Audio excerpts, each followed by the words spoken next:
Re-entry from outer space into the ocean. These films show our astronauts in training. They take every kind of punishment, prepare for every kind of emergency. They must be in top physical shape when they face the countdown. And here's a new way to help keep you in shape for the space age. New Post Count-Off, the cereal you can count on.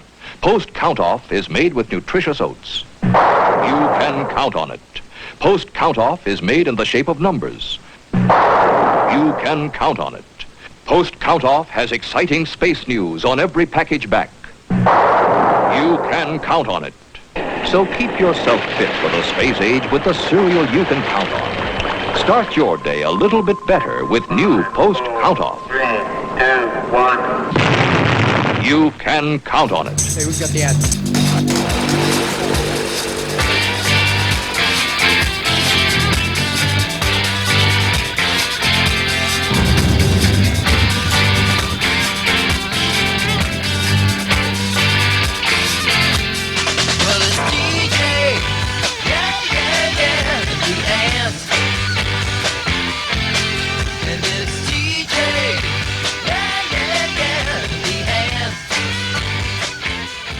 Welcome to another episode of All Nostalgic Television, and welcome to the secret hidden underground ant cave along with the Wayback Time Machine. I'm your television jockey, Doug Heim.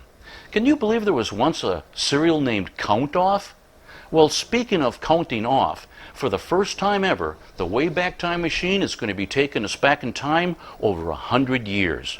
Plus, we'll make a stop at Wednesday, May 15th, 1974, for TV11's 6 o'clock newscast featuring Ray Wheeler, Bob Schulze, Glen Loyd the Action Man, and Weather with Bob Thomas. And before that, we'll make a stop in 1972 to see more of John Warman's long-lost film footage. Footage he took of a very historic Packer game against the Raiders. Plus, you'll see and hear some very interesting facts about Green Bay television news. For example, did you know WLUK TV 11 had no newscast from 1967 to 1971? Does anyone remember this guy? His name, Stanley Siegel. He was a news anchor at WLUK TV 11 for just 1 year. But in that 1 year, he made his mark. He came up with some pretty outrageous ideas to try and boost ratings. Ideas that ended up getting him fired. Ideas that some of us old-timers still talk about to this day. Stanley Siegel was with the station in Philadelphia, and he sent a tape to Tom of him interviewing a prostitute. No wonder you hired him. Well, you're going to see some of Stanley Siegel's outrageous ideas in a little bit. So, let's get things started with the first clue for this episode's mystery picture. And to do that, we'll have to set the Wayback Machine to the year 1978.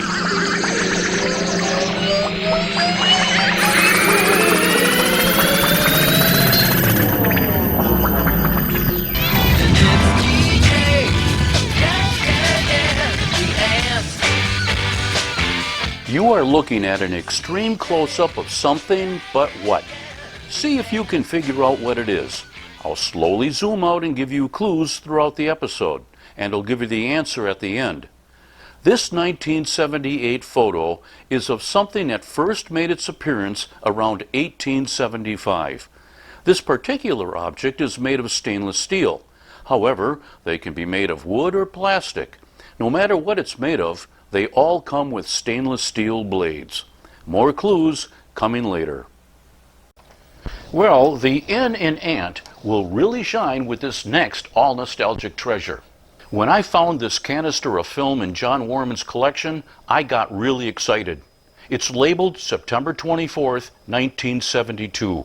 Packers versus the Raiders, 18 frames per second, dual 8mm silent. That's right. In 1972, John Warman took his 8mm movie camera to Lambeau Field in Green Bay, Wisconsin.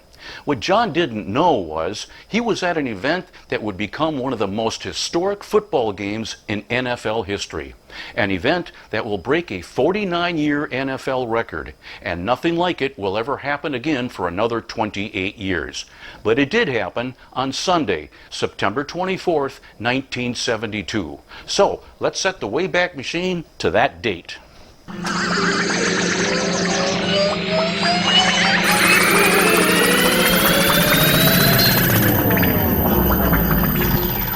And here it is. You are looking at John Werman's digitized 8mm film footage as he filmed everything from various locations inside Lambeau Field on this historic day.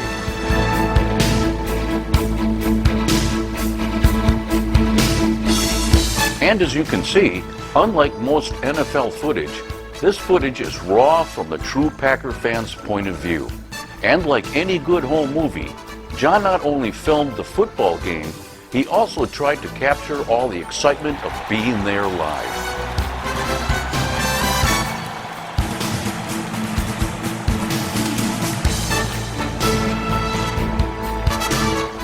Today, the Green Bay Packers are hosting the Oakland Raiders. The Raiders traveled to Green Bay for a Week 2 matchup during the 1972 NFL season.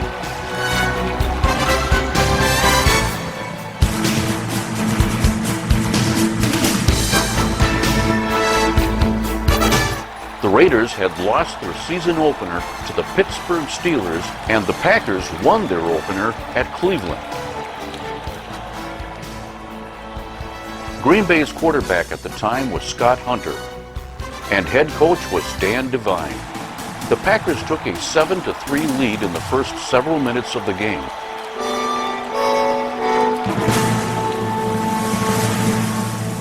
But as you will soon learn, we were on the doorstep of history. By the end of the first quarter, the Raiders will be on top 10-7, but the Pack bounces back with a touchdown in the second quarter.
At halftime, the score was Oakland 10, the Pack 14.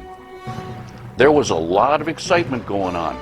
Earlier in the first quarter, an historic NFL play had just occurred. I'll show you that play in a little bit.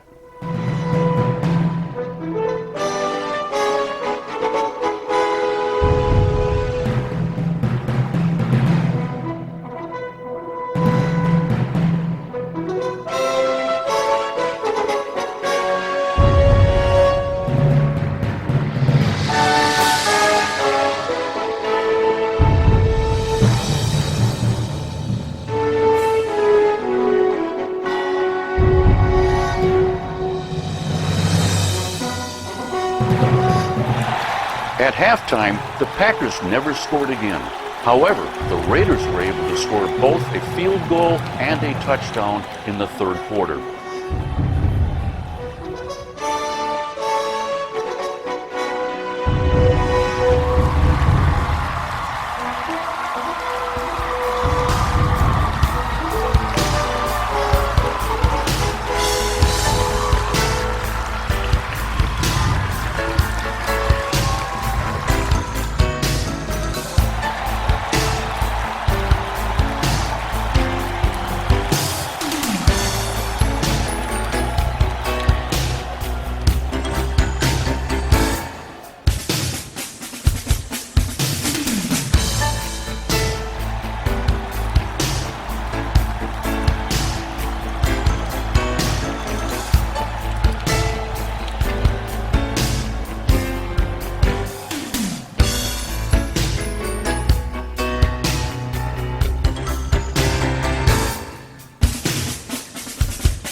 finally in the fourth quarter, no one scored, leaving the game's final, the Oakland Raiders 20 over the Packers 14.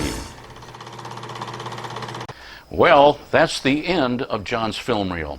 Now, I told you something historic took place during the game that day. It took place at the end of the first quarter. Now, before I show you that unbelievable play, the Wayback Time Machine is going to take us back in time over 100 years. We're going back to Sunday, November 4th, 1923, so I can explain the historic significance.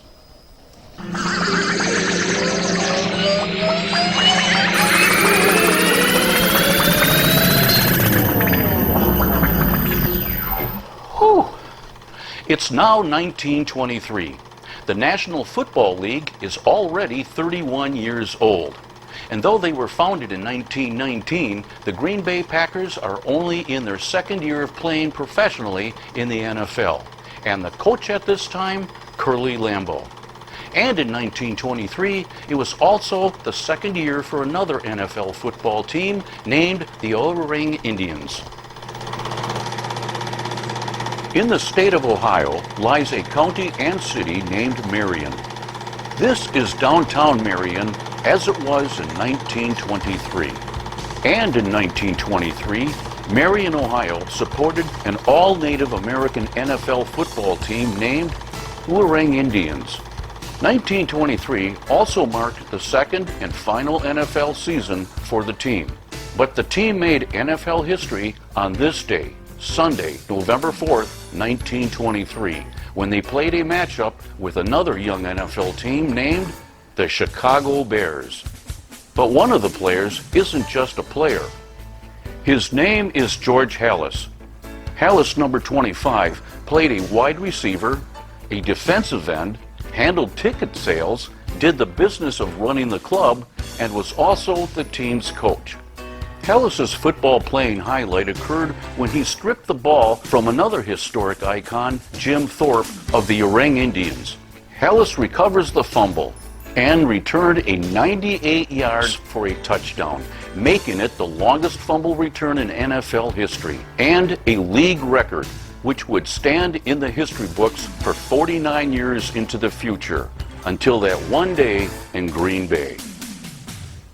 The Chicago Bears defeated the Ouarang Indians today with a score of 26-0, and the team failed to improve on their previous league record of 3 wins and 6 losses, winning only one NFL game in 1923.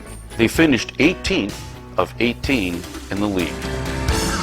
We are now traveling 49 years back into the future. We're now back to Sunday, September 24th, 1972. Today, George Halas's 98-yard NFL record will be broken when Green Bay takes on the Oakland Raiders on their home turf of Lambeau Field. Late into the first quarter of the game, Green Bay Packer quarterback Scott Hunter, number 16, takes a snap only 3 yards from the Oakland Raiders goal line. The score, Packers 7, Oakland 3. After the snap, Hunter runs to his right, but Raiders linebacker number 41, Phil Villapiana, blocks Hunter's path. So Hunter then pitches the ball to his right toward Packers running back MacArthur Lane, number 36. The ball then slips through Lane's hands and bounces into the end zone. The ball was still live when Oakland's defensive back, number 31 at the time, Jack Tatum, swoops up the ball and dashes 104 yards down the sideline for a touchdown, making it the new longest fumble return in NFL history. Tatum's record will stand for the next 52 years, and that historic play is not included in John Worman's footage. I have to believe he must have been reloading his film or something when the play took place, and I can only imagine how much that probably frustrated him.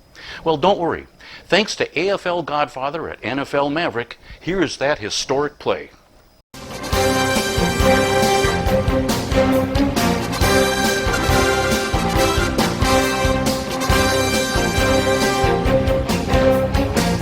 Jack Tatum's recovering and record 104-yard return amplifies the alert Raiders defense that held the Packers scoreless for the last 43 minutes of an inspiring 2014 victory. And one final note, In 2000, Arizona's Cardinals cornerback and safety Ernest Williams tied Tatum's record with a game against the Washington Redskins. Well, September 24th, 1972 was a historic day for football. But so was the next day, Monday, September 25th, 1972, when Bob Schulze made this comment about the game on the news. There were two halves to the football game between the Packers and the Raiders last night. One half very interesting, the other half was yucky. Well, that night, TV 11 News started out with all of its anchors dressed up as, well, I'll explain. First, we need to learn a little bit about the history of local television news in Green Bay, Wisconsin. To help do that, here is Bill Reed, a WLUK employee from 1979, explaining TV 11's history before it was known as WLUK. The TV 11 signed on the air way back in 1954 with a studio in Marinette. Back then our call letters were WMBV TV, which stood for Upper Michigan, Green Bay Land, and the Fox River Valley. In 1961 we became known as WLUK, which meant you gotta have luck and you gotta have WLUK. In 1966 we broke ground for a new building on Green Bay's west side, which was to be Green Bay's largest and most modern television broadcast facility. As WLUK was moving into new studios and starting to broadcast in color, a new general manager was hired as well. His name, Thomas A. Hutchinson. At the time, TV 11 News was not doing so well compared to the other two TV stations in town. Consequently, TV 11 News was dropped in 1967 because of poor ratings. Here's Tom himself to tell you all about it. They had bought LUK in 1964. Who owned WLUK in that year? It was the company from Upper Michigan. They bought WLUK, W Marquette University, WLUC, and WEAU in Eau Claire. Eau Claire, yep. They bought all three television stations for $500,000. And then they said, well, one of the first things we need to do is LUK is finish building it. And Dave Nelson's name and his reputation was at stake because they took all of the money that they had, could invest, and built that new building for LUK. So the building had just been built, and I was sent up here to help promote it. And I was the manager. 20% of our revenue at the time was going to a newscast that wasn't bringing in any money. The television news in LUK when I took over had a 6% share of the audience. While BAY had 68% share of the audience, WFRV had 30. We had 6%, but they each had 21 people or 22 people in their news department. We had 7 when I came here. Tom Teritas, when I took over LUK, he and I would talk all the time about news and stuff. So when we decided to put news back on the air, Tom was the guy I picked to do it. Well, he was going to do a newscast. We had to advertise for people. So Tom says it's news, so he put an ad in the Publishers Auxiliary, the newspaper one, instead of broadcast, because he said, well, I thought we were starting news. And that's how we ended up with Stanley Siegel, Philip Gallagher. Remember that? The two people that we did hire right up front were Bob Schulze and Al Sampson. Al Sampson, by the way, went on to become a Green Bay television icon. Coming up a little later, we're going to take a peek at Al Sampson's incredible career. Here is the July 2nd, 1971 Press Gazette announcement that TV 11 was returning to news. Here is the newspaper ad that ran on July 11th, one day before the launch. It features Stanley Siegel, Ray Wheeler, Al Sampson, and Bob Schulze. As you will see, Stanley Siegel was the chief prankster of the group. Because TV 11 was the underdog news station, Stanley came up with some pretty crazy ideas to try and boost ratings. He tried everything from monkeys to German soldiers. The news theme was People Make the Difference. Here now is the open to the very first TV 11 newscast on Monday, July 12, 1971, followed by Stanley Siegel's zaniness. People make a difference. People like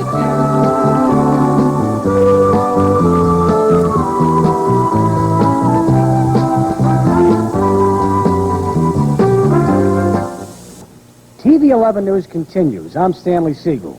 And things happen today to people here and around the world. Ray? I've got some real good news for you in the weather department for the next couple of days, but then by the weekend, not so good news. Bob? The Milwaukee Brewers have been only able to win on weekends. They'll try to break an 0-9 weekday streak tonight, Stan.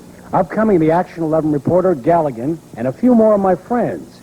This is TV 11 News for Wednesday, May 10th. people make a difference. People like you.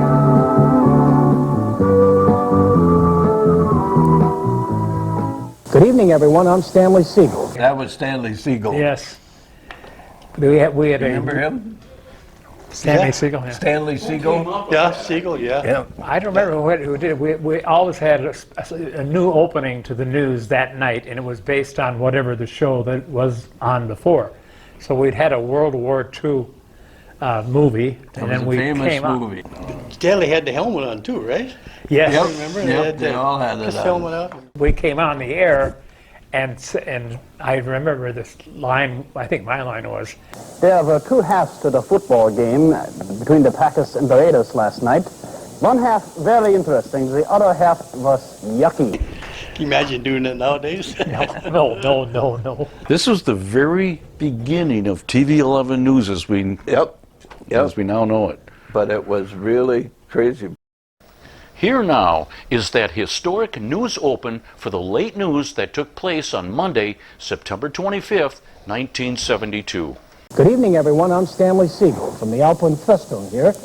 A reminder that if the Allies had not done so well at Dunkirk, this is perhaps the way the news would look to you. Not funny indeed. And things happen today to people here and around the world. Ray? We will have a very interesting show tonight, and you will watch it. Schulze? There were two halves to the football game between the Packers and the Raiders last night. One half very interesting. The other half was yucky. Well, there's no doubt Stanley Siegel was unconventional. And I think that last prank cost him his job. Stanley was fired 2 weeks later on October 10th, 1972. And by the way, the night that they pulled that Nazi stunt, there was no movie before the news as claimed. And here's the proof. The TV listings for that night show the news started late that night after a Monday night football game between the Chiefs and the Saints. There were no hard feelings when Stanley left Green Bay. He got a gig hosting a morning show at WLAC TV in Nashville, Tennessee. On July 12, 1974, Stanley Siegel acknowledges TV 11 News' third anniversary by kicking the news off that evening with this. Good evening, everyone. This is Stanley Siegel. That's right, Stanley Siegel. He's still alive from Nashville, Tennessee, telling you that this is the third anniversary of WLUK's great Channel 11 newscast. Tonight, on this Friday, July 12th, we have news from here and around the world that happen to people of every description. We've got Ray Wheeler, who will chronicle the day's events, the staff area. Back with Bob Schulze, eating his way through the Fox Valley. The Weather Wisdom with Bob Thomas. And the Boston Blackie of journalism, Glen Loyd, who is a friend of those who have no friends, will be on the agenda. This is TV 11 News and for Friday, July 12th, 1974. After WLUK re-entered local news broadcasting, the station never looked back. Today, they are a highly rated, well-respected news organization. Up next, we're going back in time to Wednesday, May 15th, 1974, for TV 11's 6 o'clock evening news, featuring Ray Wheeler, Glen Loyd, the Action Man, and weather with Bob Thomas. DJ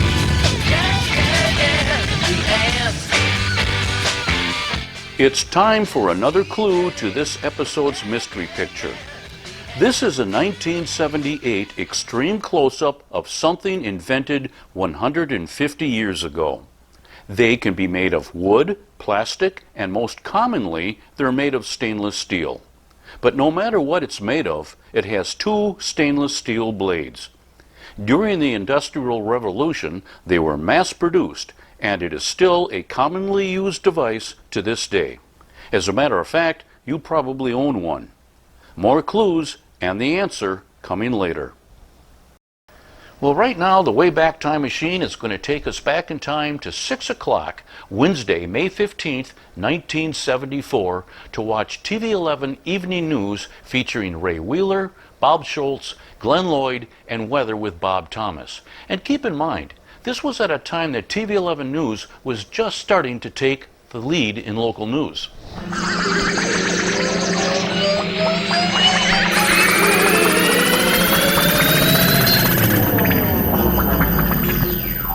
WLUK TV 11, Green Bay. Moving right along now, this is TV 11's Evening News. Good evening, I'm Ray Wheeler. Coming up tonight, the action man Glen Loyd talks with a woman whose husband is a rapist, and you'll meet their 4 children. Colin Cedar reports on the strike in the Upper Peninsula that shut down big construction at the mines. Chris Ostrowski reports on how the defense began cross-examining the roommate in the Thomas Hoppe murder trial in Oshkosh today. Bob Schulze tells us about what Adolf got for his 88th birthday today. And Mary Chopin shows us this morning's class on belly dancing at the Y in Appleton. Rape.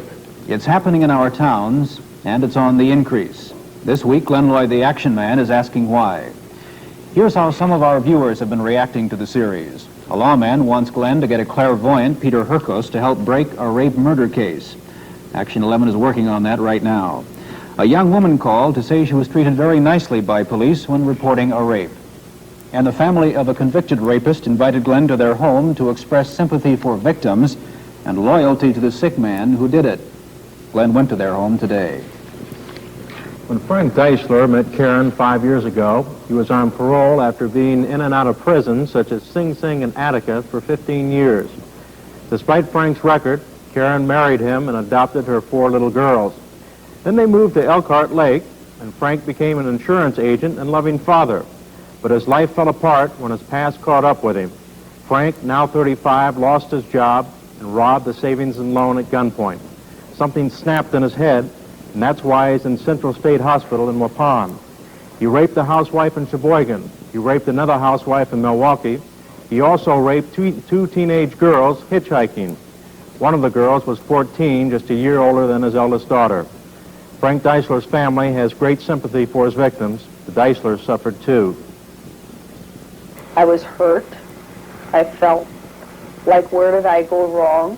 Because I thought a sex offender, a rapist, is the type of person that does it for their own sexual gratification. But Mrs. Deichler and his 4 children did stand up for him.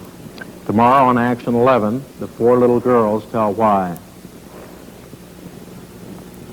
He didn't know what he was doing. If you have a problem, write to me, Glen Loyd, at Box 7711, Green Bay. Robert Allen will go to work for the Frigo Cheese Corporation in Lena, Wisconsin. Robert Allen got out of prison last week after serving almost 2 years for embezzling over $50,000 from the Green Bay Community Services Center. Allen had been director of the Community Service Center from 1963 until 1972. Next on the news, Bob Schulze shows you what he got Adolf for his birthday today, his 88th. Jerry and Joan invite you to get in on the swim of things with an Allied pool. The pool people at Allied in Appleton will show you how easy and inexpensive it is to own a backyard pool. Chunk after chunk after chunk. Campbell's Chunky Soups. So chunky you'll be tempted to eat them with a fork. Dig into chunky beef and you'll come up with chunks of beef, carrots, and potatoes. It's a main dish in a bowl. Or dig into chunky turkey. It's more than a soup. It's chunky. So hearty you can build a meal around it.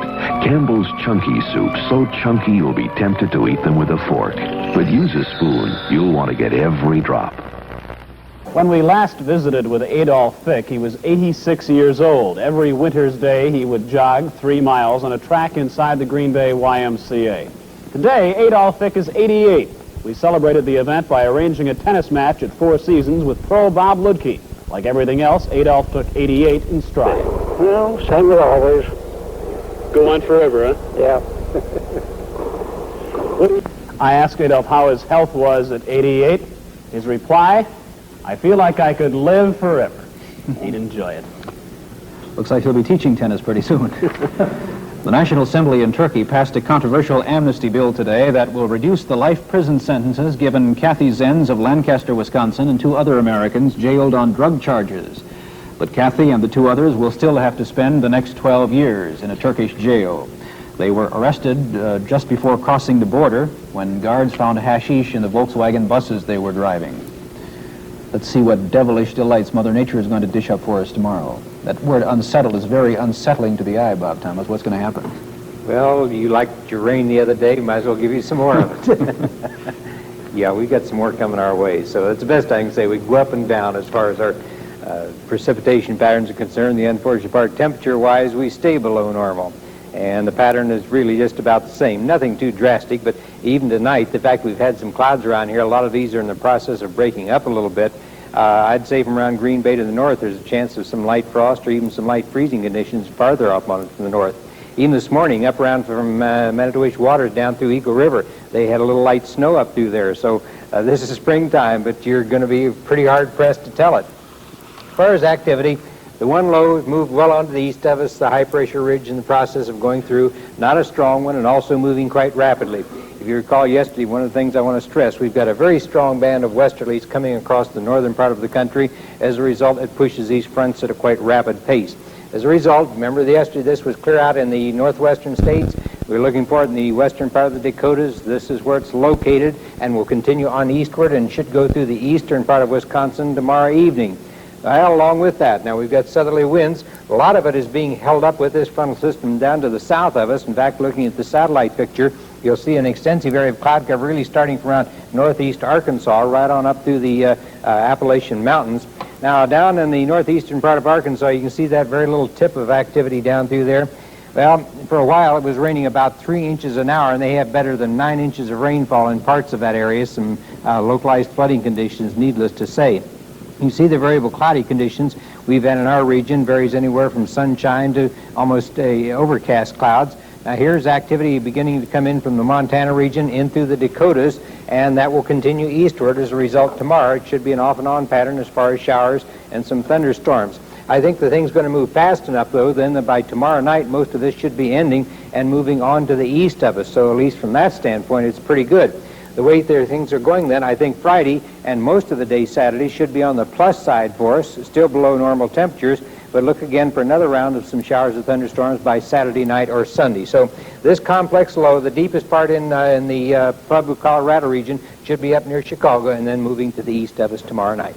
When the news continues, Colin Cedar reports on the carpenter strike in the Upper Peninsula. Hey, you two been married 3 months. How come Ned isn't housebroken yet? Oh, I've tried, Rosie. I have a knack for spilling. Who hasn't the knack in this place? That's why I switched to Bounty paper towels. They absorb faster than any other leading brand. Bounty's the quicker picker-upper. Sometimes you feel like a nut, sometimes you don't. Almond Joy's got nuts, Mounds don't. Almond Joy's got real milk chocolate, coconut and munchy nuts too. Mounds got deep dark chocolate and chewy coconut. Ooh. Sometimes you feel like a nut, sometimes you don't. Peter Paul, Almond Joy's got nuts, Peter Paul, Mounds don't. Because sometimes you feel like a nut, sometimes you don't. The Millwrights Union went on strike in Upper Michigan this morning. The result, almost all construction projects in the Upper Peninsula are at a standstill. TV 11's Colin Cedar reports. The strike area includes all of the Upper Peninsula, except for a 40-mile area around Menominee, Michigan. And it's more than just carpenters. All the craftsman unions, steel workers, pipe fitters, operating engineers, and others, from Ironwood to Sault Ste. Marie, with few exceptions, are respecting the picket lines. One of the biggest sites affected is the $200 million Tilden pellet plant outside of Ishpeming. The plan is supposed to be completed by next fall, but this morning, over 1,000 men didn't show up for work. Well, we have the carpenter millwrights asking for a certain wage increase and the users determining how much they feel that they can realistically offer. And at this point, they've not reached any common ground. Are they far apart as you see it? Yes, I'm told they're still far apart. What's the mood? Is there militancy here? No, quite businesslike. Out of work, we found a number of union men spending the afternoon at the Paradise Bar in Ishpeming. Some were indifferent about the strike, others were angry. I think it puts me out of work, that's what I think. I don't know what to think, I don't know why it's even going on. I'm out of work, I know that. How long is this going to last, you think? I don't really know. I wish it would end right away. Why? Because I want to get back to work. I mean, I got people to feed. Well, we have no work in progress. All the workmen wanted the picket line, therefore we're stopped. What's your concern then? Well, obviously, our progress. We're determined to get the project completed, and without the workmen, we can't do that. So we, of course, are concerned about project completion. This strike is about money, specifically a cost of living increase for the Carpenters and Millwrights Union. But more than that, this strike may cost money. Over 1,000 construction workers from all over the United States have come here to work on this job. They won't be getting a paycheck this week. And some say if the strike goes too long, they'll go home. Well, this job is already short of men, and that may set the fall completion date back weeks, even months. For TV 11 News in Ishpeming, I'm Colin Sedor. No new bargaining sessions between the Carpenters Union Local 958 and the Michigan Contractors Association have been scheduled, but both sides indicate the talks will resume probably within a week. Philadelphia, a game away from becoming the first expansion team in history to win the Stanley Cup. The Flyers lead Boston 3-1. Game 5 tomorrow night. The Brewers trying to protect their slim lead in the American League East in Baltimore tonight. This afternoon, the Tigers beat the Yankees 6-5, and the Reds nipped the Giants. Now a spokesman for his Japanese baseball team says Frank Howard will stay and play again. A year ago, Lance Rentzel was suspended for conduct detrimental to pro football. The story from the NFL office hints he'll be reinstated. Jack McCloskey could have coached Bill Walton as a pro. Today, he quit as boss of the Portland Trail Blazers. Dave McCarthy of the Louisville Colonels was the ABA's Coach of the Year. Today, he was fired. Jim Myers of Darlington, the new head basketball coach at Kaukauna. Ken Roloff, who had the job on an interim basis, returns to the football job at Kaukauna full-time. New Coast Deodorant Soap.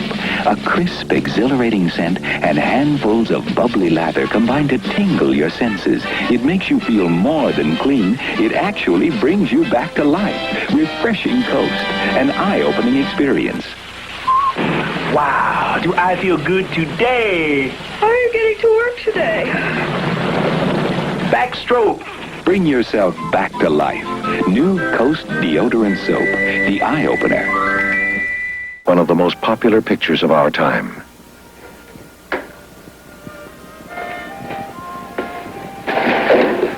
A whole national cult has arisen around it. Washington says okay, Billy. Billy Jack I love you, Bill. has something special. It's something that has to be seen to be understood. Waiting soldier rides away. Billy Jack, rated PG. Billy Jack starts next Wednesday for a limited time only. Check your local paper for a theater near you. 16 people, some of them school children, were killed and 70 others injured today when a band of Arab guerrillas attacked a small Israeli town, taking 75 school children hostage. The guerrillas demanded the release of 20 jailed Arabs. But when the release time had arrived and arrangements hadn't been finalized, the Israeli army decided to attack the school building. We'll have a film report on that on TV 11 News tonight at 10. Well, let's look at that forecast now from Bob Thomas. We're going to have another front moving through the area tomorrow. As a result, we've got some more showers and thunder showers coming our way. Ray? That's it. That's the news tonight. And happy birthday, Adolf. TV 11 News will be back tonight at 10 p.m. following Doc Elliott. To Tell the Truth is next, right here on TV 11. WLUK TV 11, Green Bay.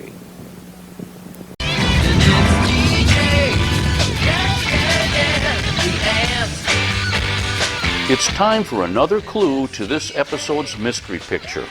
Here is what we know so far. It's a 150-year-old invention. They're still common to this day, and you probably own one. It can be made of wood, plastic or stainless steel? It has 2 stainless steel blades. Now here's another clue. The blades are curved. The other parts include a pin or bolt. It also has a lever and a spring. The answer is coming up. Earlier, I told you we were going to take a look back at the incredible career of Green Bay television icon Al Sampson. This has been a familiar sight in northeast Wisconsin for the past 3 decades. Al Sampson toting television gear to somebody's favorite hunting spot or fishing hole. What are you using for bait? Minnows. You got it all figured out. Well, I'll get tired of holding the fish up pretty soon, too. It seems like everybody's seen him somewhere. Oh, we saw Al out in the Duff Creek River here about 3 years ago. I run into him in the Swamico River one time. One time he's here, next time he's someplace else. I like the way he gets in there and he talks with the people. You know, you're a little nuts for being out here this cold. I agree. The fish got more brains than we do. They don't even bite when it's that cold. Al isn't just looking back on 30 years of television today. His career in broadcasting goes back 45 years. His first job was with radio station KFIZ in his hometown of Fond du Lac. That was 1943. Well, I figured I was stealing money because I got paid 75 cents an hour, which was a lot better than the 30 cents an hour I was making working in the A&P. I was rich. Sampson worked in radio for a few years before starting at WBAY television in Green Bay, where he'll be remembered by some, no doubt, for tapping a beer at the end of each sportscast. It was about that same time Al began what he now considers the most exciting experience of his career, his involvement with the Green Bay Packers. He was host of the Vince Lombardi Show. The Los Angeles Rams 27, the Green Bay Packers 24. Again, Vince Lombardi. Good to have you back, Coach. Well, good to be back, too. In looking back over that one, would you change anything? Well, I considered him a gentleman, and there ain't many of them left. Al says his 30 years have gone by quickly. It leaves him no time to live in the past. He's just too busy. I think I'll retire when I can't pick up that camera and walk out to the end of the pier anymore. I think I'll get the message. So, congratulations, Al, and good luck on your next 30. I'm Dwayne Gay, News Center 11.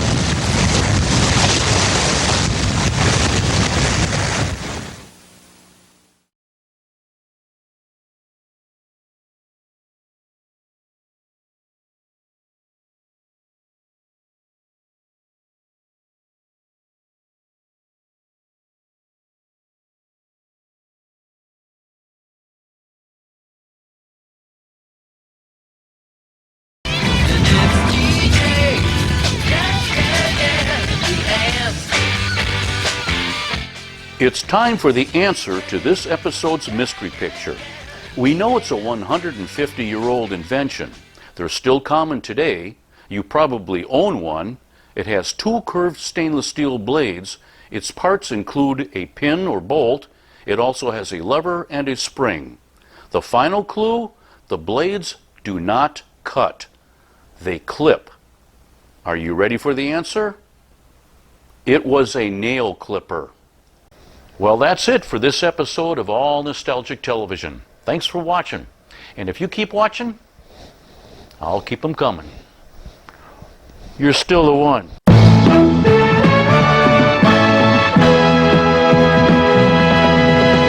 We've been together since way back when, and this year's gonna be a winner again. And we want you to know, after all is said, we're still the one you can turn to for a friend. Still the one you can turn to for cheer. Still the one that lights you near. You're still having fun, and we're still the one. Came into your home every day, and you made us feel welcome to stay. As the seasons change,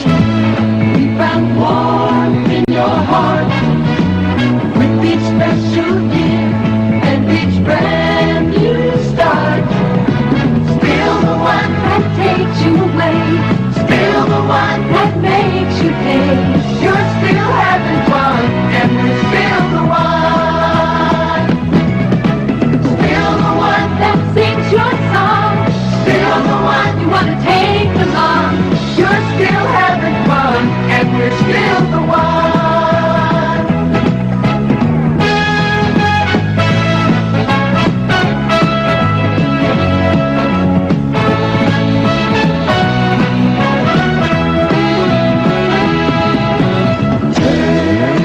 Turning the world within your view. Though other things may change, at least they do. Still the one with something